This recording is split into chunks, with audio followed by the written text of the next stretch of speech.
2000 ans de pouvoir absolu, une vérité si dangereuse qu'elle coûta à Spinoza sa famille, sa communauté, son identité même. Et lorsque vous découvrirez ce qu'il a prouvé concernant les Saintes Écritures, vous comprendrez pourquoi on tente encore aujourd'hui de réduire au silence cette révélation.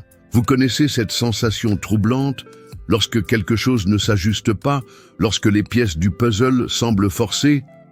Baruch Spinoza ressentit cela en étudiant les Écritures sacrées, et ce qu'il découvrit fut tellement révolutionnaire que cela changea à jamais notre compréhension de la religion et du pouvoir. Pendant 3 siècles, cette découverte resta dans l'ombre, connue seulement de cercles intellectuels restreints. Pendant ce temps, des milliards de personnes continuèrent à vivre sous l'influence d'un récit que Spinoza démontra être fabriqué. Je comprends le conflit que vous ressentez peut-être. Une partie de vous veut détourner le regard de cette information. Après tout, remettre en question l'origine divine de la Bible, c'est ébranler les fondations de tout ce qu'on vous a enseigné sur le bien et le mal, sur le salut et la damnation. Mais il y a une autre partie de vous, n'est-ce pas? Une partie qui a toujours soupçonné que quelque chose n'allait pas, qui a senti les contradictions, qui s'est heurté aux incohérences.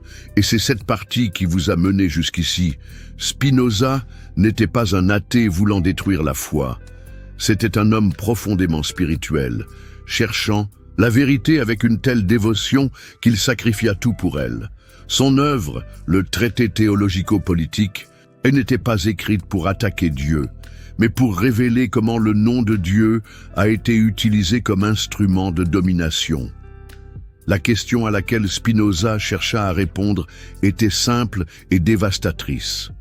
Si la Bible a réellement été écrite par inspiration divine, pourquoi est-elle pleine de contradictions, d'anachronismes et de passages qui servent clairement des intérêts politiques spécifiques?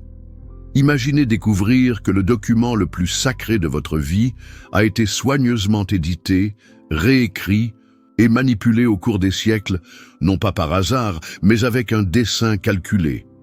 Spinoza le prouva en utilisant la Bible elle-même comme preuve. Il commença par une observation troublante. Moïse, qui aurait écrit les 5 premiers livres de la Bible, narre sa propre mort.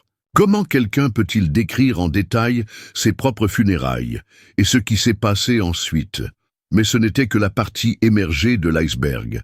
Spinoza identifia des dizaines d'anachronismes historiques, des références à des villes qui n'existaient pas à l'époque décrite, des mentions de rois qui ne régneraient que des siècles plus tard. C'était comme trouver la mention d'un smartphone dans un document médiéval.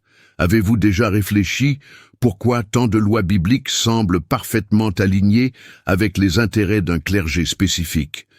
Pourquoi tant de récits justifient des conquêtes territoriales, des massacres et des systèmes de pouvoir? Spinoza ne se contenta pas de souligner ces questions.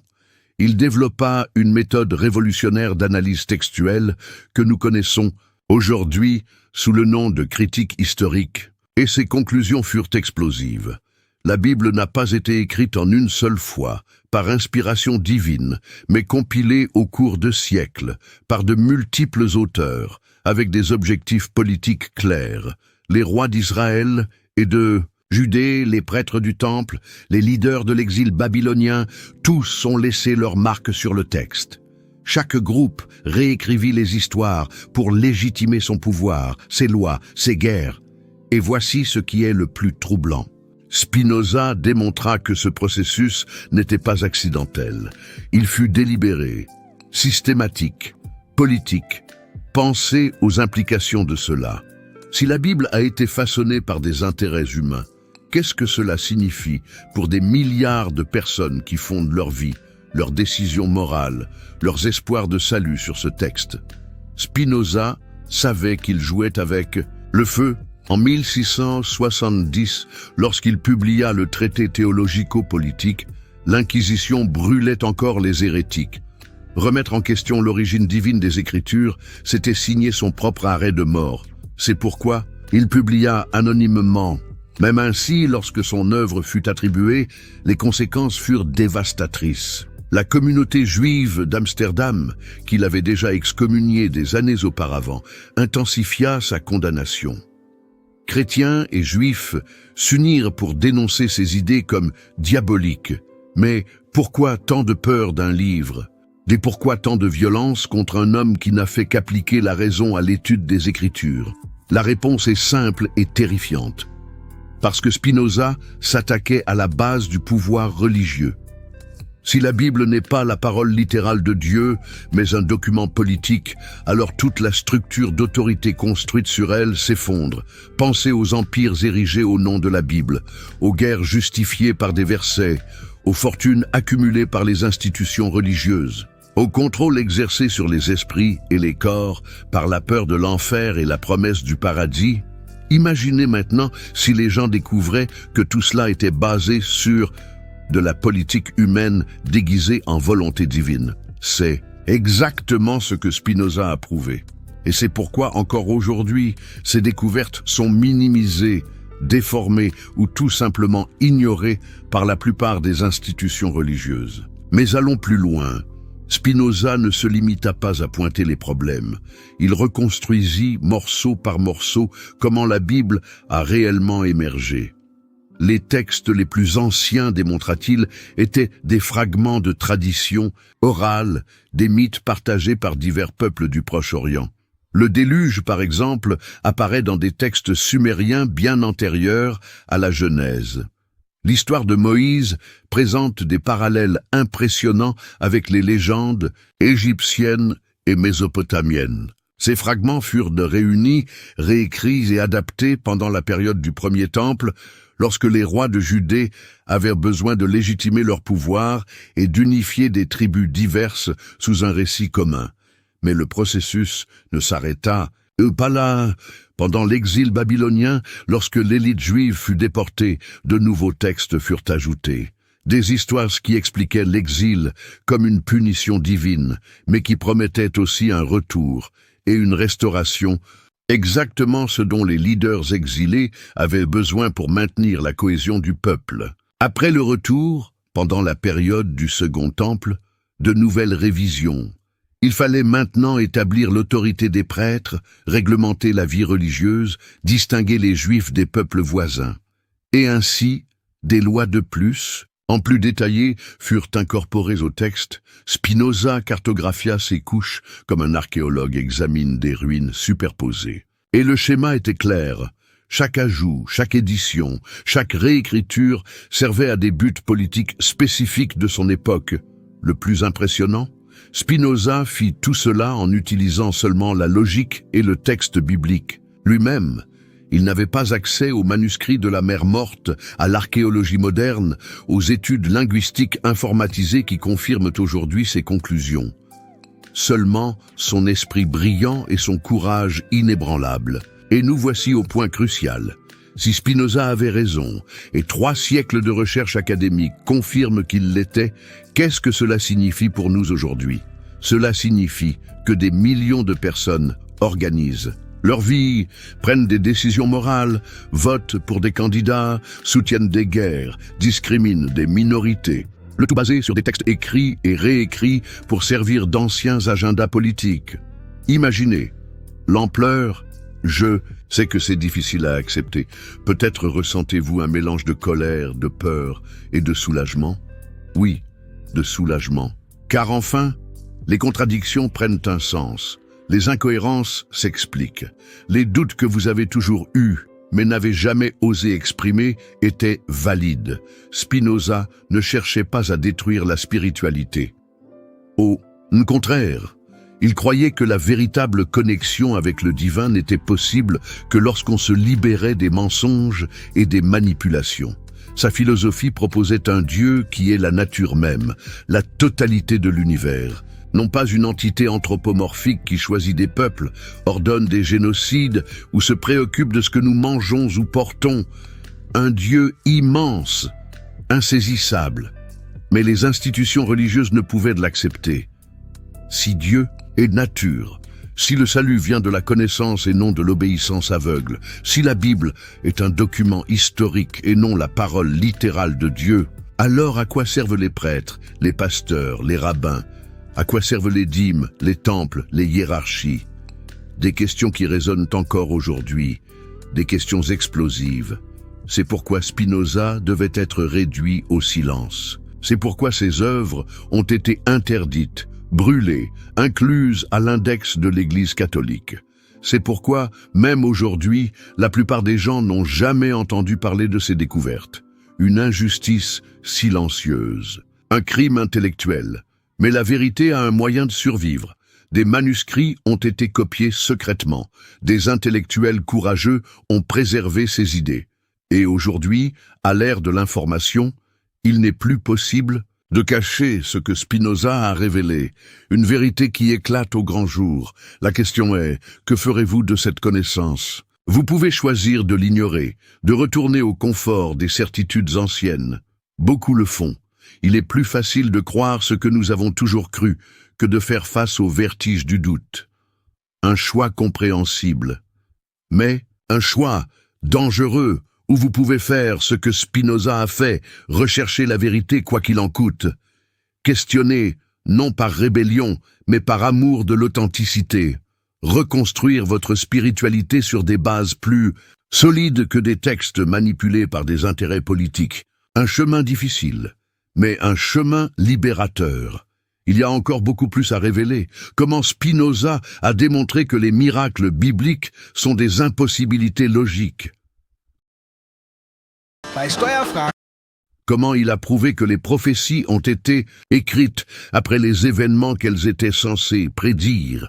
Comment il a exposé les techniques de manipulation psychologique intégrées aux textes sacrés. Des révélations époustouflantes. Et la méthode qu'il a développée est si puissante qu'elle est encore aujourd'hui redoutée par les défenseurs du littéralisme biblique. Car Spinoza n'a pas attaqué la foi avec de l'émotion ou des préjugés. Il a utilisé la structure même de la Bible contre elle-même, une stratégie brillante, une arme intellectuelle. Prenons le cas des prophéties. Pendant des siècles, elles ont été présentées comme une preuve irréfutable de l'origine divine, des Écritures. Après tout, comment expliquer que des événements futurs aient été décrits avec précision des siècles avant qu'ils ne se produisent? Une question qui a hanté des générations. Spinoza avait une réponse d'une simplicité dévastatrice. Ils ne l'ont pas été. Il a démontré, par l'analyse linguistique et historique, que les prophéties ont été écrites après les événements qu'elles étaient censées prédire. C'est comme si j'écrivais aujourd'hui une prophétie sur la Seconde Guerre mondiale et que je la datais de 1850. Une manipulation flagrante, un mensonge historique. Le livre de Daniel, par exemple, supposément écrit pendant l'exil babylonien, contient des prédictions détaillées sur Alexandre le Grand et les royaumes qui ont émergé après sa mort. Coïncidence? Spinoza a prouvé que non. Le texte a été écrit à l'époque des Maccabées, des siècles plus tard, lorsque tous ces événements étaient déjà de l'histoire. Une révélation choque et les miracles, l'ouverture de la mer Rouge, l'arrêt du soleil pour Josué, la résurrection des morts. Spinoza a appliqué une logique implacable. Dieu, étant parfait, a créé des lois naturelles parfaites. Pourquoi violerait-il ses propres lois? Cela impliquerait que sa création originale était défectueuse. Plus que cela, il a montré comment chaque miracle servait à des objectifs politiques spécifiques. L'ouverture de la mer légitimait Moïse comme leader. L'arrêt du soleil glorifiait les conquêtes militaires. Les résurrections établissaient l'autorité prophétique. Des schémas, toujours des schémas au service du pouvoir. Une manipulation systématique. Mais peut-être la révélation la plus troublante de Spinoza a-t-elle été celle concernant le concept de peuple élu. Il a démontré comment cette idée était une construction politique géniale, créée pour unifier des tribus disparates et justifier les conquêtes territoriales. Pensez-y, Quelle meilleure façon de motiver un peuple à des guerres de conquête que de le convaincre que Dieu lui-même a ordonné de prendre cette terre?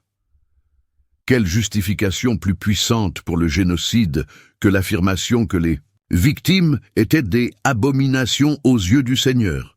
Une question terrifiante. Spinoza a retracé l'évolution de ce concept. Au début, c'était simplement l'idée d'un Dieu tribal qui protégeait son peuple.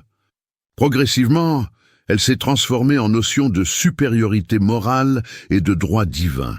Enfin, elle s'est cristallisée comme justification pour toutes sortes de violences et d'oppressions, et cela ne s'est pas arrêté au judaïsme. Le christianisme a adapté le concept en remplaçant le choix ethnique par le choix par la foi. Désormais, n'importe qui pouvait être élu à condition d'accepter l'autorité de l'Église. L'islam a fait quelque chose de similaire avec le concept d'Umma, la communauté des fidèles.